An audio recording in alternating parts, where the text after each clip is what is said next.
Good. So we have an introduction class today about Shovavim generally, and more generally, what is the idea behind Tikunim? Why do we need to deal with it? What's the purpose? What are we gaining? So first of all, let's start with the point that is the end of the introduction of the Etz Chaim, right? In the beginning of the Etz Chaim, there's the introduction. Really, the Marchu Rabbi Chaim Vital wrote it for a different book, Sha'ar HaKedamot, but it's so important introduction, so they reprint it again as introduction of the Etz Chaim. And there's many things. It's a very like a lot of material there in this introduction of the Etz Chaim. So I'm just giving like the last point that he's saying, that you have a certain set of conditions there, and he says whoever will do that, follow those rules, those conditions, so then he will not have any harm for him in his body, in his soul, for his surrounding, because of the way that he's going in learning Kabbalah and practicing in the meditation and so on and so forth. Okay? And like they say, Michlal lav ata shomea hen. If God forbid someone is denying and purposely not doing whatever it says there in those set of advices, let's put it this way. So it's not recommended. Some of the things are not so difficult to do. Some of the things takes a little effort. Okay, so I'm not going to go through all of that, but one of the points that he's saying there is, he says, "Letaken ha'meuvat kodem she'yavo le'olam haba." This is the words of the Marchu. Literally, it means to fix the twisted things before he comes to the world to come. What does it mean? It means when somebody is doing a sin, he's twisting something inside of himself. There's something twisted. And to release this twist and to let this tension out from his soul, there is, I'm not saying this is the only way, but the main point, what the Arizal was speaking about with his students, is by fasting with extra meditations that are specific for every sin. In other words, even though for us we look on the students of the Arizal as complete righteous people, but the Arizal, when he was looking at them, he saw the nuances that they need to refine because of whatever they did in past lives or whatever it is, not getting into that. But the point is that he gave them very specific instructions of how to fix themselves, how to do the tikkun for themselves, for all of the different things that they have from this life or previous life, or maybe someone else did that is related to them by the root of his neshama, and it's affecting them, so they have to do the tikkun even though they didn't do it, because to prevent this negative effect that is coming from another person that is connected with the same root of the soul to them. So for all of those reasons, the Arizal gave each one of his students a whole set of Tikunim that he have to go through to do tikkun for different sins, and each sin have different amount of days and different meditations, and many of them have certain articles in the Zohar that the person have to learn when he's working on the tikkun. Some of them have extra things like rolling in the snow or all kinds of things that today in our generation people hear it and they say, what? Those guys are crazy, right? It's very hard for us to relate to something like that. But in the time of the Arizal, that was, it was okay, it was normal. People were doing those things. And the Arizal, he was able to tell his students exactly what to do, what is the order, and he was able to also, after they did the tikkun, they would come to him, and he would be able to tell them, you did your tikkun properly, you did your tikkun not so good, you have to redo it, you have to do some extra meditations to finish that, whatever. He was able to see that and give them like follow-up instructions for every step. Unfortunately, we don't have the Arizal with us alive today, or maybe we can say that he is, because tzaddikim mitatam kuim chaim, so he is alive, but for us we don't really hear the message, not so much anyhow, most of us. So it's a question, how would we know? How can we know what should we do, right? So we read in Sha'ar Gilgulim and Sha'ar Ruach HaKodesh about all of those, great righteous people, students of the Arizal, that they were involved with all kinds of different Tikunim and so on and so forth. And then we're asking ourselves, so what about us? It doesn't seem that the world got much better, sins-wise, unfortunately. So probably we have at least the same amount of Tikunim, if not more, to do whatever they did, at least that, if not more. So there is approach in the Kabbalist world to basically, because we don't know, so because of the doubt, basically to do everything. Okay, it sounds crazy, but there is people that they not only said it, they did it. One of them, for example, is the Ben Ish Chai. The Ben Ish Chai wrote in one of his letters that he understood the system of the Tikunim of the Arizal, and he decided to do it, but to take his time, to do it slowly. What does it mean to do it slowly? One day at a time. Every day he was able to fast, he would fast. If it's not Shabbat, if it's not Yom Tov, if there's no Brit Milah, if there's no, some kind of event that he have to eat, so whenever he was able to fast, he was fasting. And he said within 6 years, he did all of the Tikunim of Sha'ar Ruach HaKodesh. He went through each one of them, bit by bit, until it was done, the whole Tikunim.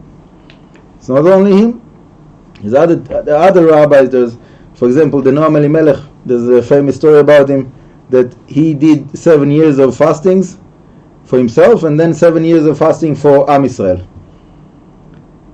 There's many tzaddikim also. I think Rabbi Nachman ben Breslov also had like 7 years of fasting. There's something about the 7 years or 6 years or 7 years. So the Rav Chai, that I got my heritage from him, he said the pasuk Shesh shanim ya'avodu b'shvi'it yatsa לחופשי חינם. You work for 6 years on your Tikunim, and then in the 7th year you can go in your way in peace. Right? And this is the heritage in Yeshivat Betel. Now, somebody that he feels that he did something in this lifetime, and he feels that it bothers him, and it like pulls him down, and he wants to do tikkun for that, and he doesn't want to wait such a long period of time. So there is a way to make it quicker, to press on the gas, as they say, to speed it up. And so what is brought down, this point is said in Sha'ar Ruach HaKodesh, is to combine more than one day, to do 2 days in a row, 3 days in a row, not eating for 48 hours or 72 hours. And then if it's 2 days in a row, it will be count as 27 days. If it's 3 days in a row, it will count as 40 days. So in this way, a person that he really wants to push it, and it's very hard, and I'm not recommending anyone to do it, specifically without a rabbi that he have experience to give him the instructions and support him. But there is a possibility to do in 1 week, to do 3 days and 2 days, and then this person he have like 67 days of fasting between like one Shabbat to another Shabbat. Okay, with a break in the middle of the week. There is, like many people heard about the Baba Sali and other tzaddikim that they were fasting from Mosai Shabbat to Erev Shabbat, and the Arizal didn't write about it. The Arizal wrote about 1 day, 2 days, and 3 days. That's it. But those tzaddikim that they spoke about more than that, so they added much more fastings, that it will be counted as, I don't know, whatever, thousands of fasting days. But for me, I'm not involved with it. I'm going with basically with the Rashash, and the Rashash goes according to the Arizal. So that's basically the system. Now, there's another possibility that Rav Avichai is very strong about, to do 3 days and then the third day to roll in the snow. Okay, and it needs a lot of clarification how to do it, that it will be the right way to do it, and there's meditations that goes with it and learning that goes with it, but there is something like that, and then and then he says that it doubles it in 100. So instead of 40 days that the Arizal said about 3 days, it's 40 times 100, so it's 4,000 fasting days. Okay, and there is like people in here in the old city. I know more than a few of them that they did few times in their life 3 days plus rolling in the snow. Some of them they did many times, and that's basically to do that all the tikunim. That's a way to do every tikun that the person needs, so he can do it. Now when I got to this point, I want to tell you a story about the Baal Shem Tov. So they said that one time a guy came to the Baal Shem Tov, one of his students, and told him, "Rabbi, I don't know what's going on. I was fasting and I was praying for Hashem to give me some revelation. Maybe Eliyahu Navi will come or something, and I'm doing it for a while, and I don't see that nothing is happening. So I understand that there's something that I'm not doing right. I should have worked." So he said, come back to me in 3 days. Okay. Came after 3 days. So the Baal Shem Tov took him to the place where they grow the horses, Urva in Hebrew. So he told him, "You see this horse? Since the last time you've been here, he didn't eat.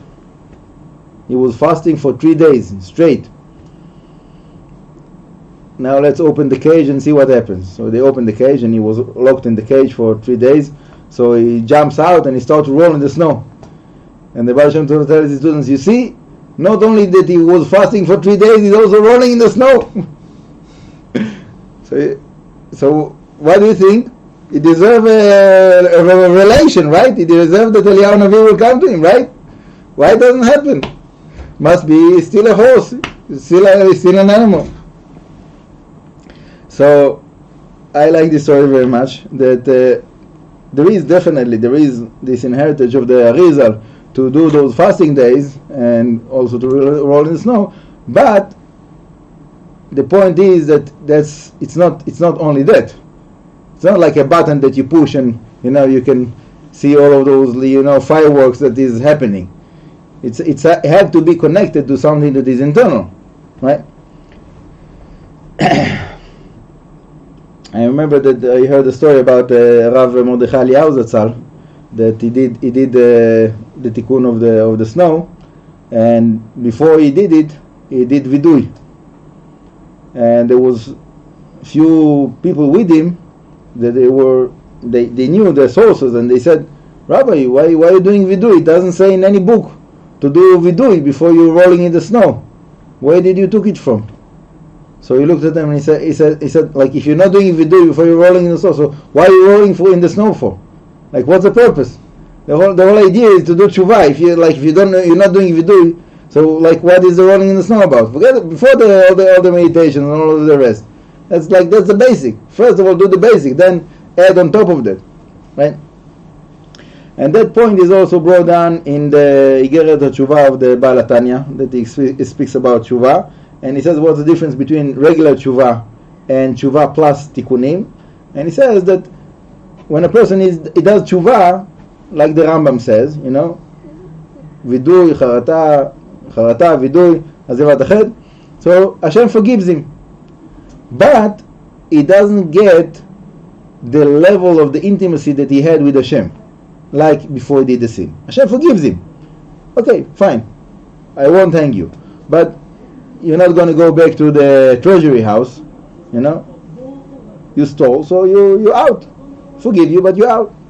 So to do the Tikunim, says the Baal Tanya, it means to go back to the place of the intimacy that you had with Hashem before the sin. That's like the extra benefit. That's the way that the Baal Tanya brings it. And he says there to try to make an effort to like through life to go through all of the Tikunim. That's the Baal Tanya.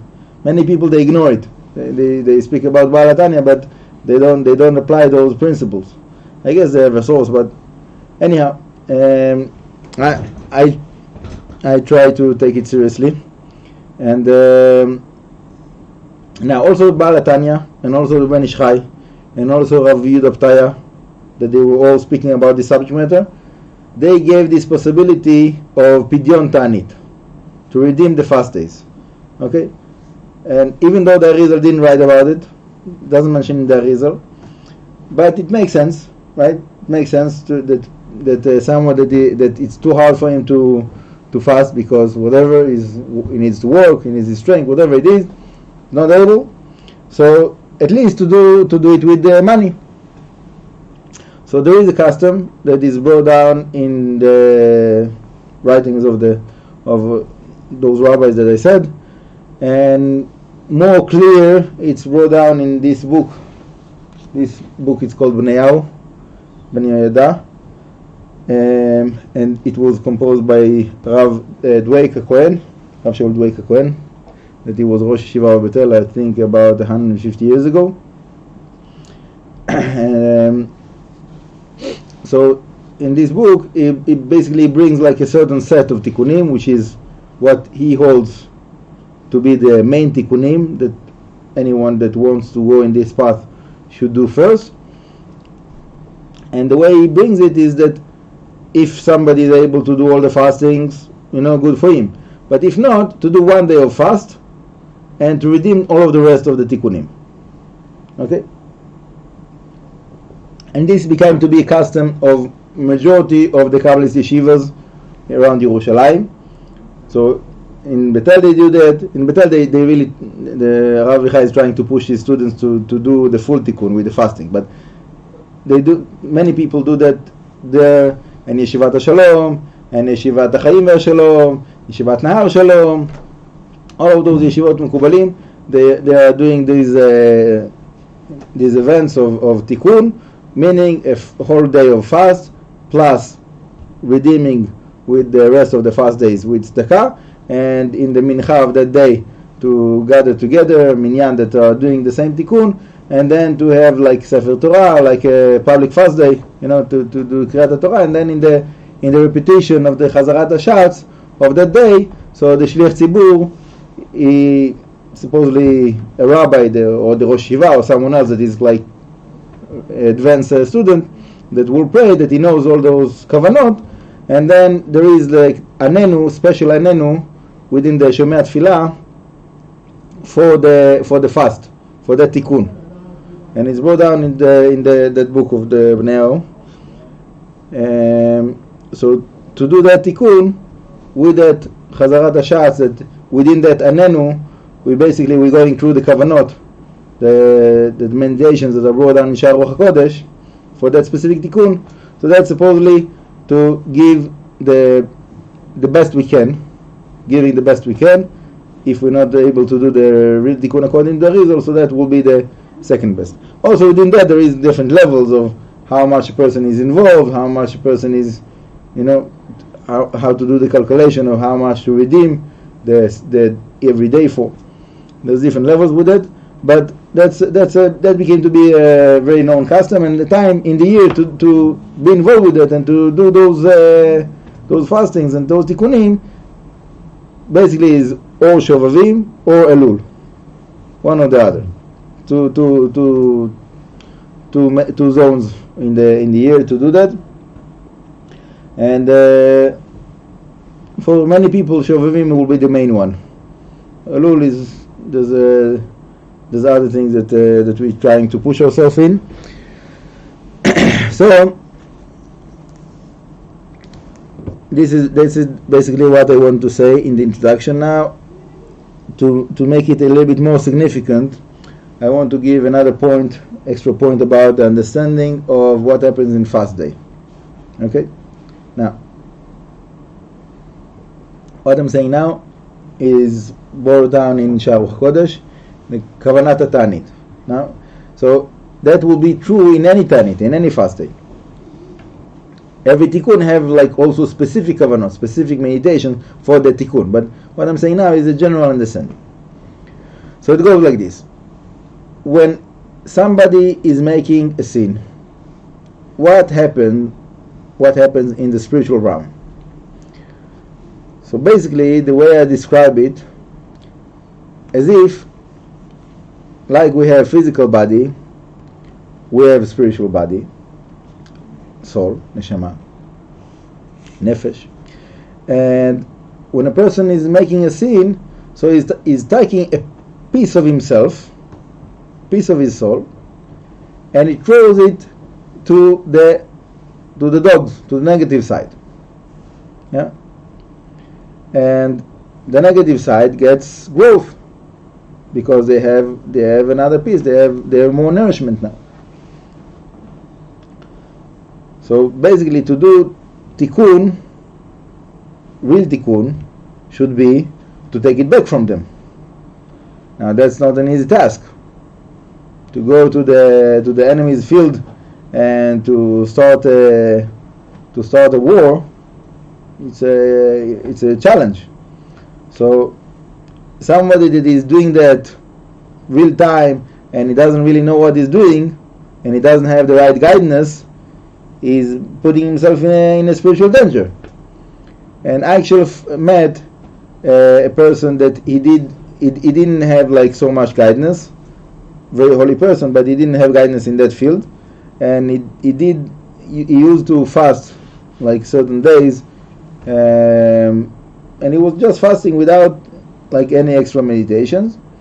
And then he told me that after like I think it was 3 years, if I'm not mistaken, all of a sudden he got weak and he was not able to function at all. He was not able to do anything. For 3 months he was lying down and he was like out. He was not able to do anything. And the doctors was checking him, like the best doctors came to him, and no one found anything. And they thought, the doctors said, that probably he was missing something, but they were not able to find in the blood what is it that is missing. But they said probably you're missing some kind of nourishment or some kind of whatever in your diet, and that's why you got weak. So they were giving him all kinds of supplements, and after 3 months he got up. When he told me this story, I told him, no, that's not true. This is what the doctors told you is, it's their view according to their physical understanding. Let me give you the Kabbalistic point of view.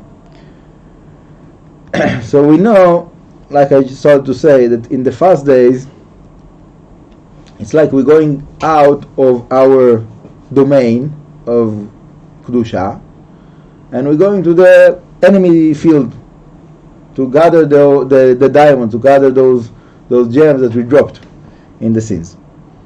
So every time you do one fast day, so you're going a little bit, you're taking something, and you're coming back. But there is a possibility that someone without the guidance, he will connect to something that is too heavy for him to pick up. He will try to pick up a stone, part of himself, spiritual part of himself, that is not capable right now to pick it up. So instead of being able to bring that part of himself back to the domain of the Kedusha, of the holy side, so is staying there, out, with this part of himself that is out. So it also, and then there's all kinds of possibility. What happens? So in this case, what happened to this guy? It was with a lot of mercy. because he is a very, very holy person. He's like very, very dedicated for his learning. Basically, that's what he does. He's just like learning and praying. So Hashem gave him this, the lenient side, that nothing really happened. God forbid, it can be other things. I know a person that whatever. I don't want to speak about negative things. I'm not those one of those rabbis that are scaring people off. That's not the point. The point is that whoever wants to do it, try to do it properly. To do it properly, it means to have guidance. To find someone that you trust, to find someone that you know that you have the right knowledge and can make some kind of a protection surrounding for the tikkun to happen within that it will be just for that, and not to go out of that framework. You're going out of the framework, so then all kinds of things that can happen. So I'm not sure what will be with it, but right now my idea, my plan, with Hashem's help, is within the next 6 weeks that we have of Shovavim to try to speak about those subject matters slowly, to give all the introductions, and while we're going through the introductions, so also to have Bezrat Hashem Linender every week, in the end of the week, in Yom Hamishi, Thursday, to do like a fast day with one tikkun. One of the tikkunim that is brought down in the book of Neyahu, which is this main tikkunim, and many of them it's things that for many people they will say, "What? I didn't do that. I didn't do this sin. So why should I do tikkun for that?" Okay, so even if the person himself didn't do it, but it's very possible that someone in his surrounding unfortunately did something like that, and then because you have people that are close to you that they're doing something, and then it affects you because you're involved with them. So whatever is the spiritual level of where they're holding, and the spiritual effect that is affecting them, because you are in touch with them, associating with them, so it affects also you. And then also in the positive way. If that will be the case in the negative, how much more so in the positive. So if you do tikkun, and you have in mind for yourself and whoever it will benefit in your surrounding, so then it will solve those issues also for those people that need your help. And probably they don't know how to do it, and they probably wouldn't do it, especially if they are still involved with sins. So that's a very high level to be in that position, to have the desire to really do tikkun like that, and to invest in that your time, effort, strength, money, whatever it is. It takes a high level. So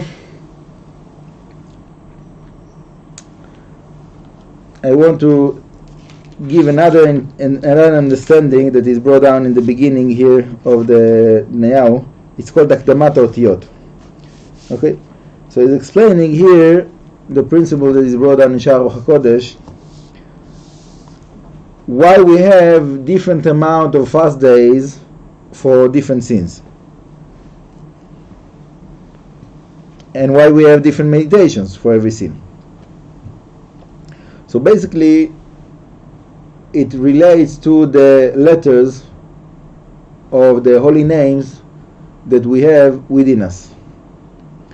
So all of the holy names, all of the Torah, and all of the holy names are combinations of the words of the Torah, letters of the Torah, everything we have within us in our spiritual being. And when someone is doing a sin, so this piece of himself that he threw out is also have a name. It has a certain name, this piece. Every piece of ourselves or our spiritual being have a name.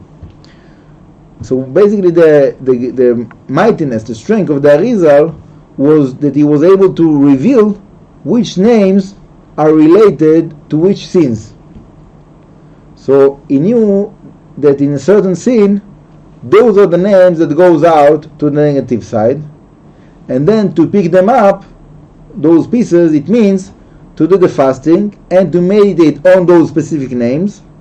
And then when you do the fast, so you're going there, and when you meditate on those names, you magnetize those letters to your being, and then when you're going back to the Kedusha, so you have those pieces with you, those gems.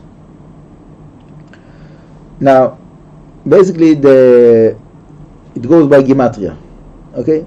So, for example, let's say the name that fell down because of the sin of the person had the letter Ayin.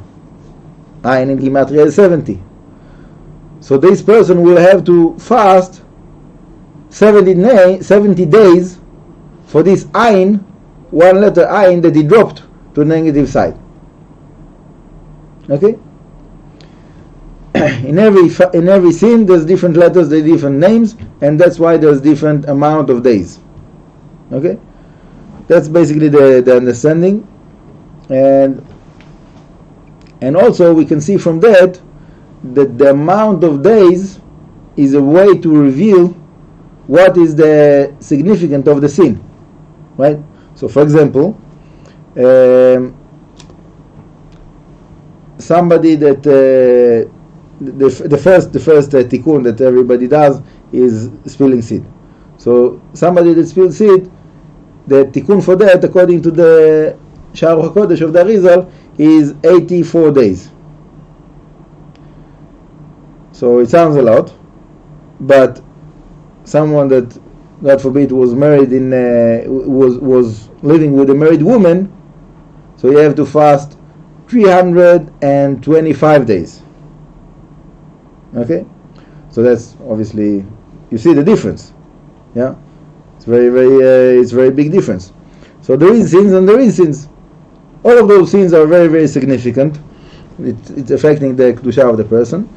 But as much as the person is doing more, is involved more with those tikunim, so then is elevated in the kedusha. And again, I'm basing myself on this premise that it's not only technical, it's also something that the person is working with his emotional being and really doing proper tshuva with it, and so on and so forth, to have the whole package with it. Good. So now we are ready to go to the last point of this introduction today. Okay, the Tikunim is by the type of sin, or every time the same sin is done? Is it by klali, or it's each time the sin is done, it needs specific it's a big question, and there is machloket between the Mekubalim about this point. And there was Mekubalim that were stringent to say that a person needs to do a tikkun for each sin, and there was Mekubalim that were more lenient, that a person does tshuva and he have to do one tikkun for each sin, one time for each sin, and not more than that.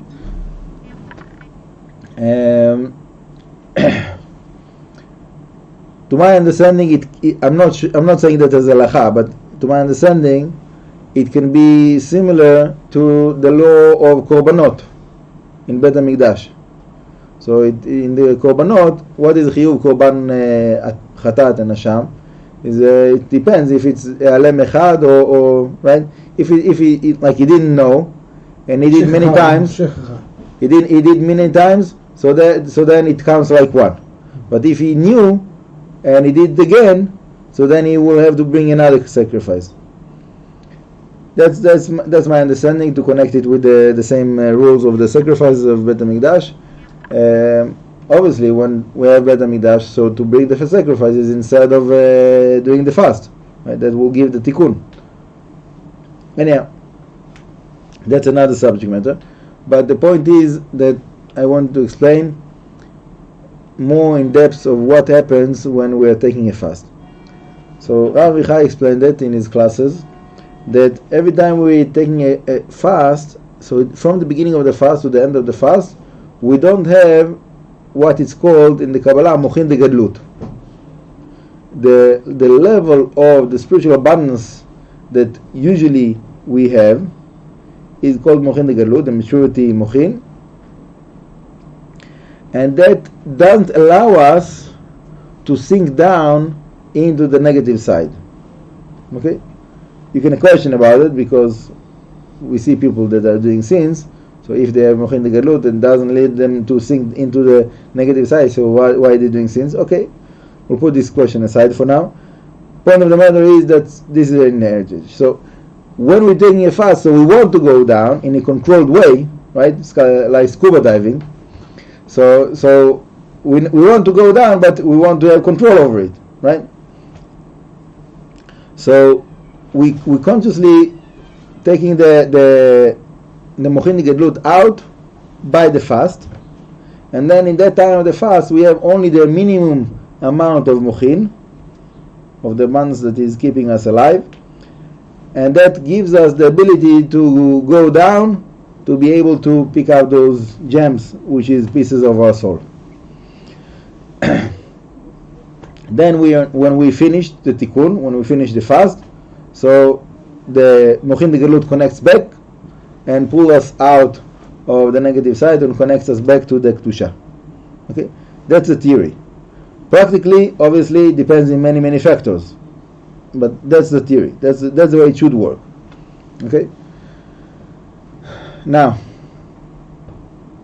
the meditations that are coming with it. So there is the names that are related to the Mochin de Katnut, that is basically based on the Shem Elokim, and there is names of the Mochin de Galut, that is the Yud Kei Vav Kei. So when we're doing the meditation of the general fast, without getting into the specific Tikunim, so that will be those Mochin de Katnut, that they are coming down, right? Like I said, scuba diving, and this is also the magnet that is pulling those pieces of our soul to connect to it. And that's why it's important to know this meditation. Whoever wants to do it fasting, he should try as much as possible to do at least this meditation, which is like very basic. If possible, to do also the specific meditations of the tikkun. Now, obviously, there is people that even to fast one day and to do those meditations, even that sounds like too much for them. So there is an heritage that is brought down also in the books of Yeshivat Betel of the previous generations, that they had this, even back generations, they had this custom that people would send donations to the yeshiva, and the rabbis of the yeshiva, they would do for them the tikkun, meaning to pray for them and to do the meditations for those people in their behalf. And obviously it's not the same, but it's better than nothing. Okay? So the rule is basically, you do whatever you can do. If you can do extra, you do extra. If you're not capable for whatever reason, you do the best you can. And Hashem counts it, each one according to his level, right?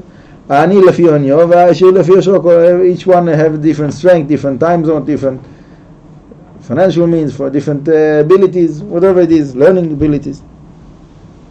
So when we do whatever we can, so that Hashem is giving us the blessings, right? And when we say blessings, it means spiritual blessings and physical blessings, all the blessings, right?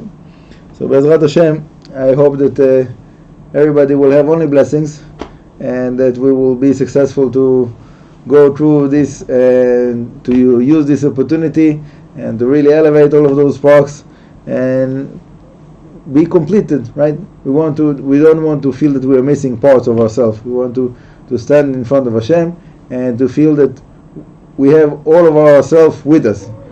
We're not missing a piece. And we can say that also, there's a last point, that this is also the process that is happening through the history of Am Yisrael. Okay, it's not only individual. It's also, if you look on all of Am Yisrael as one unit, one body, one person, so you can see that going out to exile is exactly the same thing as fasting. That it says in the Gemara in Psachim, לא גלו ישראל מארצם, אלא שהתווספו אליהם גרים. The only reason for Am Yisrael to go out to exile is that converts will join Am Yisrael. So it's exactly the same thing. It's like the Mochin Dekatnut that are going out to the impurity side, and then it becomes to be like a magnet to pull those sparks of holiness, those gems, to connect with them, and then they're coming back to Eretz Yisrael, right? So we see by the fact that now it's time of gathering of the Jewish people back to Eretz Yisrael, that people from all over the world are coming, doing Aliyah. So we see that this is the end of the fast. This is the time that all of those sparks are coming together, right? So for me, I feel very much that in the time of the Arizal, and for sure before that, so people would have to really go out of their ways to do tikkun, because the momentum was a little bit early. There was not so many people that are coming to Eretz Yisrael, so it was not such a momentum of bringing back the Kedusha. But nowadays that we see that that's what's happening, that we have such a big gathering of the Jewish people from all over the world back to Eretz Yisrael, so that means that we have this momentum already in the general picture. So then, for sure, for the individual, it is much easier to do tikkun. So we don't have to go so much out of our ways like in the previous generations, but we have to do something. We have to connect ourselves to that momentum, right? So again, whatever we do the best we can, and we hope that it will be accepted. And the Gemara in Maseret Brachot brings the pasuk Kavel Hashem Chazak ve'ametz lebecha ve'kavel Hashem. Right? So the Gemara asks, what does it mean? Why we have two times Kavel Hashem? So, Kavel Hashem Chazak ve'ametz lebecha. You have to trust Hashem that He will help you, that He will answer your prayers and so on. If it didn't happen, Chazak ve'ametz lebecha ve'kavel Hashem. You have to strengthen yourself again and hope to Hashem again and pray to Hashem again. Meaning, I know some people that they started to do tikkun, and then they felt that instead of going forward, they're going backwards. That not only that they're not feeling elevated, the other way they feeling down. They feel like they messes them up. So then they got scared. Some of them retreated and they didn't want to deal with it. But the truth of the matter is that this is part of the process of tikkun, right? Like somebody that you have to go to a surgery. So there is a point that the person is like he's going down because of the surgery and he's not capable to walk. Whatever it is, you have to lie down. But then afterwards he feels better. So the tikkun is a certain way. It's like spiritual surgery. So it's normal that the person that is dealing with those things in this time, around this time, he won't have the easy time. It's normal. But afterwards, he can see the benefit of that. After he's going through that, and he's training himself with it, and he's keep on praying to Hashem and trusting Hashem, afterwards, he see the benefit of that he have potential to grow, and to understand, and to connect to Hashem, and he see blessings also physical in his life. And there's maybe one last story about like physical blessing in his life. So I know in person someone that more than 10 years he didn't have children. He was married, they didn't have children, and he came to Rav Vichai, and Rav Vichai gave him the instructions of doing the 3 days fast and to roll in the snow afterwards. And in the same month or the following month, his wife got pregnant and they had twins. Right afterwards, like following month afterwards. After 10 years, they didn't have children. And there is many other stories, but the point of the matter is that it definitely, when someone is working on himself to gather himself together and to reconnect himself with Hashem, is getting benefit, spiritual, physical, emotional, everything. And that's the big thing of that's the reason that so many people are into that. And you see in Shovavim, from next week onwards, you will see like many times around Yerushalayim signs on the bulletin boards. Tikkun this, tikkun that, tikkun abrit, all kinds of tikkunim in all kinds of different yeshivot mekubalim. It's a big thing. And and more from one year to another it becomes to be more expanded, and there's more and more people that are involved with it. Some people, they are not capable to fast and they are not capable to give money. So there is people that they are doing Tani Dibur and they read Tehillim for a whole day. There's also a custom like that. Someone that is not able to do, not fasting and not to give money, so to accept on himself Tani Dibur, not to speak, and then from after Shacharit all the way to Arvit, even though he's eating and drinking, but to read Tehillim, to read Mishnah, to read Zohar, whatever, without speaking with anyone, that's also considered to be a big tikkun. So someone that is in that position, that is not able to fast, is not able to do any meditation, is not able to give any money, so at least to do that. And to have in mind, when you do that, to have in mind that you do that for the purpose of doing a specific tikkun. That's something that you feel that you need, or you know that you need, or whatever it is, to do that, and that's also another possibility. And there is many righteous people that they consider that to be something very, very big. So that will be another solution. בעזרת השם. לחיים טובים ולשלום. ברוך ה' לעולם, אמן ואמן.